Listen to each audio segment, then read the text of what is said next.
नमस्कार विद्यार्थी मित्रांनो, आज आपण इयत्ता 4 मराठी 21वी कविता आभाळ माया स्वाध्याय संपूर्ण उत्तरासहित पाहणार आहोत। प्रश्न क्रमांक 1, एका वाक्यात उत्तरे लिहा।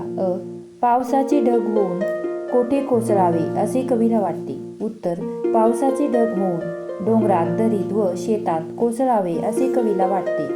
आ, शेतकऱ्याला बरकत केव्हा येते? उत्तर, जेव्हा शेती पिकतात तेव्हा शेतकऱ्याला बरकत येते। ई, कवीला उजेड कोठे न्यायचा आहे? उत्तर, कवीला गरिबांच्या झोपडीत उजेड न्यायचा आहे। ई, पक्ष्यांकडे पाहून कवीला काय वाटते? उत्तर, पक्ष्यांकडे पाहून कवीला वाटते की त्याला चोच व पंख फुटावे। उ, आभाळ माया मिळावी असे कवी का म्हणतो? उत्तर, आनंदाने जगण्यासाठी सर्वांना आभाळ माया मिळावी असे कवी म्हणतो। पुढील प्रश्न पाहण्या अगोदर व्हिडिओला एक लाईक तसेच आपल्या चॅनलला सबस्क्राईब करायला विसरू नका। प्रश्न क्रमांक 2, कवीला खालील गोष्टी पाहून काय व्हावेसे वाटते? पाऊस, कवीला पाऊस होऊन डोंगर, दरी व शेतात कोसळावेसे वाटते। आ, पणती, कवीला पणती होऊन गरिबांच्या झोपडीत प्रकाश द्यावासा वाटतो। प्रश्न क्रमांक 3, खालील गोष्टींचा वापर कशासाठी होतो ते सांगा। अंगण, बागडण्यासाठी। आ, मैदान, खेळण्यासाठी।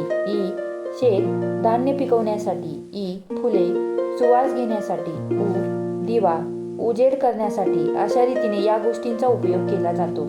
प्रश्न क्रमांक 4, तुम्ही कोणासाठी काय द्याल? मित्रांसाठी, अडचणीच्या वेळी मित्रांना मदत व त्यांच्यासोबत खेळ खेळू। आ, शाळेसाठी श्रमदान व परिसर स्वच्छ करण्यासाठी योगदान करू। ई, घरासाठी, तुम्ही घरासाठी घराची स्वच्छता व निगा करू। ई, शेतासाठी खते, बी, पाणी या गोष्टी देऊ। उ, आईसाठी प्रेम व कामात मदत करू। उ, बाबांसाठी सेवा, आनंद आणि मदत करू। प्रश्न क्रमांक 5, तुम्ही पक्षी झाला आहात अशी कल्पना करून 5-6 ओळी लिहा। मला पंख फुटले व मी पक्षी झालो तर किती मजा होईल।